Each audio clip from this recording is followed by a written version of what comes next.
Burnside's reward for the disaster of Fredericksburg was to be relieved of his command by Lincoln. With some trepidation, on January 25, 1863, the President placed the brash and hard-drinking Joe Hooker in charge of the Army of the Potomac. General Joe Hooker, like George McClellan, was a brilliant organizer of men. In 4 months, he would turn the demoralized Union Army from one of its lowest points in the war into a 125,000-man, well-organized, finely honed weapon. And in the spring, he would conjure up a masterful plan to unleash that weapon on the Army of Northern Virginia. But as was the case in the previous winter, the Union's grand plans would crumble into yet another military disaster. As winter turned into spring, Lee had sent a large portion of his army under James Longstreet south to gather rations. Lee and his most trusted lieutenant, Thomas Stonewall Jackson, would have roughly 60,000 men bivouacked in and around the town of Fredericksburg. By this time, the Lee and Jackson collaboration had evolved into an almost unparalleled military partnership that was greater than the sum of its parts. They had become the nightmare of the Union. Hooker's plan was to send a large cavalry force into Lee's rear to disrupt his communications. He would then leave one of his corps at Fredericksburg to occupy Lee's attention. Then he would march the bulk of his army upriver and cross over into the snarl of woods known as the Wilderness. He would then swing left and come up on Lee's flank. In Hooker's mind, Lee would be forced to flee or fight on ground of Hooker's own choosing. Much to Hooker's dismay, Lee chose to fight. On April 29th, Hooker put the major part of his plan in motion by sending 3 corps up the river with orders to cross as quickly as possible and take up a position on Lee's flank.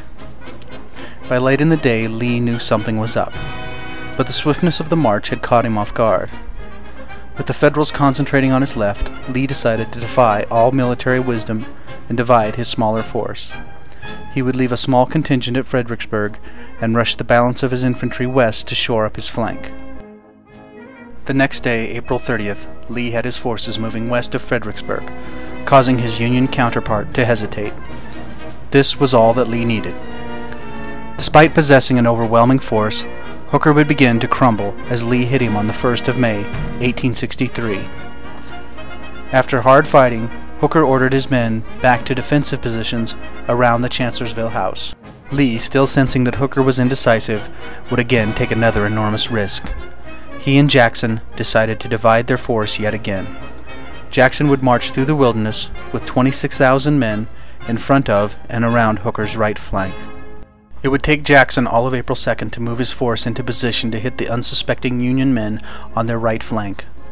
At almost twilight they attacked, sending the entire line retreating northeast towards Chancellorsville in wild confusion. With the Federals' flank caved in and his victory almost complete, Jackson was scouting between the lines for a possible night attack. His own troops would mistakenly shoot him. He would die of pneumonia 8 days later. The bloody and desperate fighting would go on for 2 more days, as Lee would continue to pound Hooker's army.